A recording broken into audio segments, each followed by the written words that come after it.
जय गौ माता। मित्रों, ये अभिवादन और ये शब्द सुनते ही आपको अच्छा लगता होगा और अच्छा लगना भी चाहिए। लेकिन कहीं न कहीं जब मैं ये बोलता हूँ जय गौ माता, तब मुझे मित्रों शर्म आती है, बड़े दुःख के साथ कहना पड़ता है। मुझे एक गिल्ट फ़ील होता है, एक दोष, अपने आप को दोषी मानता हूँ मैं कि कहीं न कहीं हम एक दोहरी ज़िंदगी जी रहे हैं, हम पाखंड की ज़िंदगी जी रहे हैं। वो हम स्वीकार नहीं करना चाहते, ये अलग बात है। तो नमस्कार, जय गौ माता। मैं हूँ भवानी सिंह और आप देख रहे हैं गो भारत। और मैं आज आपको इस विषय के बारे में बात करने जा रहा हूँ, जो विषय बहुत ही इम्पोर्टेंट है और आप अपनी रोज़मर्रा की जो लाइफ है उसमें देख रहे हैं। लेकिन हम में से बहुत से लोग ऐसे हैं जो इस चीज़ को स्वीकार नहीं करना चाहते। हालाँकि आज जो गौ की नस्लें बची हुई है, जो देसी गौ माता की नस्लें आज भी बची हुई है, वो कहीं न कहीं मुझे लगता है कि इस पृथ्वी पर जो अच्छे लोग हैं उनकी वजह से बची हुई है। लेकिन जो मेरा अनुभव है इस क्षेत्र में, गोपालन के क्षेत्र में काफ़ी वर्षों से, तो मुझे अच्छे लोग बहुत कम मिले। और जो हम पाखंड की ज़िंदगी, जो हिपोक्रेसी की ज़िंदगी जी रहे हैं, वैसे ज़्यादा मिले। उसके बहुत सारे उदाहरण हैं मेरे पास, मेरा बहुत काफ़ी अनुभव है। जो एक मैं आपके साथ में आज शेयर करने जा रहा हूँ। मित्रों, अभी थोड़े दिनों पहले मैंने एक वीडियो भी डाला था कि कुछ गायें वगैरह मेरी जो सेल के लिए उपलब्ध है, मैं कम कर रहा हूँ। तो और काफ़ी मेरे पास आज तक हज़ारों की संख्या में कॉल आए हैं। तो मतलब पिछले काफ़ी वर्षों से तो मैंने देखा कि ज़्यादातर लोग पूछते हैं कि हमें ताज़ी ब्याई हुई गाय चाहिए।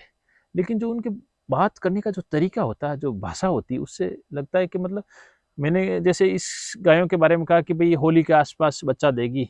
नहीं, होली के आस-पास मतलब उन्हें ऐसा लगता है कि होली बहुत दूर है। मतलब महीने, डेढ़ महीने, सवा महीने बाद तो होली आने वाली है। तो वो उनको ताज़ी ब्याई हुई का मतलब ये है कि वो 1 महीना भी गाय को चारा नहीं खिलाना चाहते। ये है रियलिटी, चाहे हम माने या ना माने। क्योंकि उन्हें लगता है कि हम 1 महीने मुफ्त में क्यों चारा खिलाएँ जब वो दूध ही नहीं देगी। तो मुझे ऐसा लगता है कि हमें सिर्फ़ गाय को गाय ही रहने देना चाहिए। गौ-माता का दर्जा हम जब दे ही नहीं रहे हैं, तो गौ-माता कहना भी नहीं चाहिए। ये हमारा पाखंड है, ये हमारा सिर्फ़ ढोंग है। वो ज़्यादातर लोग, मुझे अच्छे लोग भी मिले, ऐसी बात नहीं है, अच्छे लोग भी काफ़ी मिले हैं। लेकिन ज़्यादातर उन लोगों के लेकर मेरी नाराज़गी है कि भई आप 1 महीना भी चारा नहीं खिलाना चाहते, तो आप गाय क्यों रख रहे हो? आप डेयरी पे से लाओ दूध, आप भैंस रखो, कोई भी रखो, गाय रखना का मतलब तुक ही नहीं बनता ना। अब उनका एक सीधा-सा बहाना होता है कि भई हमें क्या पता कि जो बंदा जो गाय बेच रहा है, वो अगर कह रहा है कि टाइम का 6 लीटर दूध देगी, तो हमें कैसे पता लगेगा अगर दूध निकाल के नहीं देखेंगे। बिल्कुल सही बात है, ऐसा होना भी चाहिए। लेकिन मित्रों, जो नस्ल से वाकिफ़ है, जो गाय को देख के पता लगा लेते हैं कि अगला व्यक्ति, अगर मैं जैसे गाय अगर 5-6 लीटर दूध दे रही है, 5-6 लीटर की जगह मैं अगर उसको बता रहा हूँ टाइम का 10 लीटर दे रही है, 11 लीटर दे रही है, तो सामने वाला तुरंत समझ जाता है कि अगला वाला झूठ बोल रहा है, अगर वो एक्सपीरियंस्ड बंदा है तो। बाकी तो टोपी तो किसी को भी पहनाई जा सकती है, अगर वो अगले वाला एक्सपीरियंस नहीं है, तो टोपी हर कोई पहनाने का प्रयास करता है, ये भी एक सच्चाई है। लेकिन अगर आप उस चीज़ को जानते हो, तो इसमें कोई वो संशय है नहीं। और दूसरी बात, आप अगर दलाल से खरीद रहे हो गायें, तो निस्संदेह आप ये मान के चलो कि आप टोपी पहन ही रहे हो। इसका सबसे बड़ा उदाहरण मैं बताता हूँ। अगर गाय ब्याई हुई है, ताज़ी ब्याई हुई है, 2-4 दिन, 5 दिन, 10 दिन, 15 दिन जो भी है, तो लेकिन वो आपके सामने दूध निकाल के बताता है, आप जाते हो। जैसे कि आज लाइव मिल्किंग यूट्यूब वगैरह पे काफ़ी बताई जाती है, सोशल मीडिया पे। मित्रों, आपको पता है, मुझे भी पता है, लेकिन मैं नाम लेना नहीं चाहता, लेकिन बहुत सारी मार्केट में ऐसी मेडिसिन्स आ रही है, ऐसे इंजेक्शंस आ रहे हैं, मिलते हैं, जिसे आप यूज़ करेंगे कुछ समय के लिए, अडर की साइज़ भी बड़ी हो जाती है और वो 2-3 टाइम का दूध रोक के रखते हैं और फिर वो लाइव मिल्किंग दिखाई जाती है ज़्यादातर मामलों में। ये मैंने देखा है जो दलालों के माध्यम से।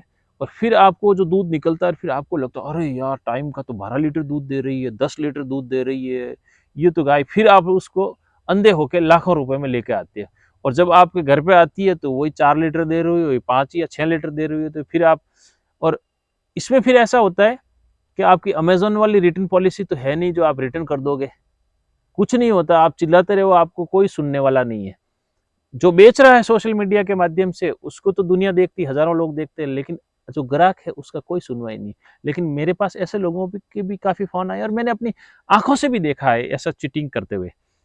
तो मतलब आप वो सहन कर लेंगे, लेकिन कोई बंदा आपको सही बता रहा है तो उसकी एक सीधे गोपालक से आप खरीदने की, मतलब ज़्यादातर लोग ये देखा है कि उसको उसका जो सही भाव है वो भी नहीं देना चाहते। और दूसरी बात, आप अगर पहले खरीदते हैं ना गाय, तो महीना चारा खिला रहे हैं, तो ऐसा नहीं कि आप एहसान कर रहे हैं, बल्कि उल्टा फ़ायदा आप ही का हो रहा है। आपका फ़ायदा ये हो रहा है कि 1 महीने में गाय एक लिविंग बीइंग है, कोई मशीन नहीं आपने लाए और घर में सेट की और शाम को दूध निकालने लगे, वैसा होता नहीं है।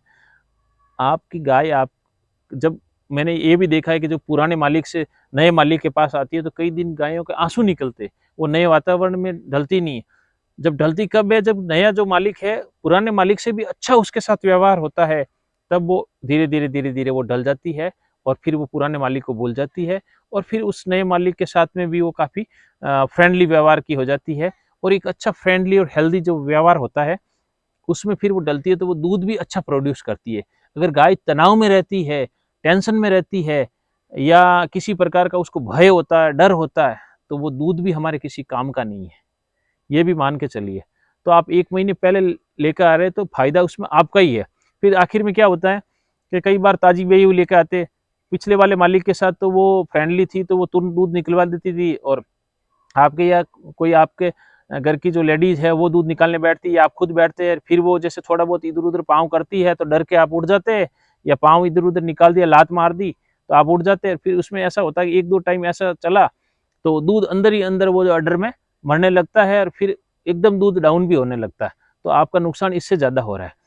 और ज़्यादातर मैंने ये देखा है कि ज़्यादातर लोग ये होते हैं कि वो चारा न खिलाने के लिए, सिर्फ 1 महीने का चारा या 1.5 महीने का चारा बचाने के लिए इतना बड़ा जो नुकसान अपने आप का तो कर ही रहे हैं, उसके अलावा जो नस्लों का भी नुकसान करते हैं। लास्ट में क्या होता है कि वो गाय कम दूध पे होती है और कुछ महीने दूध होके फिर वो एकदम ड्राई हो जाती है, क्योंकि वो उसके नए मालिक के साथ वो अपने आप को एडजस्ट ही नहीं कर पा रही है। फिर उसमें क्या करता है कि वो चारा तो वैसे भी नहीं खिलाना चाह रहा था पहले भी, तो बाद में क्या खिलाएगा, और आखिर में अल्टीमेटली होता ये कि वो अच्छी नस्ल की गौ माता सड़कों पर घूमती है। तो मुझे ये लगता है कि कहीं न कहीं ये हमारा पाखंड है और इसी पाखंड की वजह से हम एक तरफ तो गौ माता कह रहे हैं, तो दूसरी साइड में हम उसको मुफ्त में चारा भी नहीं खिलाना चाह रहे। यानी कि हमें लगता है कि हम मुफ्त में चारा भी क्यों खिलाएँ? तो भाई गाय रखो ही मत। जो छोटे किसान आज रख रहे हैं, मैं उनको बहुत धन्यवाद देता हूँ, उनको प्रणाम करना चाहूँगा कि आज उन्हीं की वजह से नस्लें बच रही है। जो कई बार मतलब गायें रिपीट भी हो जाती है, कुछ प्रॉब्लम्स की वजह से अगर वो ड्राई भी रहती है, तो ड्राई पीरियड में भी उस उनको चारा खिलाकर उन नस्लों को वो आज बचाए हुए वो ज़िंदा रख रहे हैं। आप सोचें ज़रा। और ये प्रश्न मेरा अपने आप से है और आप सभी से है कि आप खुद सोचें कि आप किस जगह पे खड़े हैं। क्या आप ऐसा कर सकते हैं कि गाय है, उसको 1 महीने भी चारा बिना दूध के खिला सकते हैं? अगर इसका उत्तर हाँ है, तो आप यकीन मानिए आप गौ माता कहने के हकदार हैं, और अगर आप का उत्तर ना है, तो अब आप सोच सकते हैं, क्योंकि व्यक्ति दुनिया से झूठ बोल सकता है, लेकिन अपने आप से, अपनी अंतरात्मा से कभी झूठ नहीं बोल सकता कि मैं क्या हूँ। तो मेरा एक्सपीरियंस तो ये है मित्रों, अगर आपका भी ऐसा कोई अनुभव है तो ज़रूर कमेंट बॉक्स में शेयर कीजिए। जो नए व्यूअर्स है चैनल को सब्सक्राइब न करना भूलें, मेरा काम सपोर्ट करें। धन्यवाद मित्रों, जय गौ माता।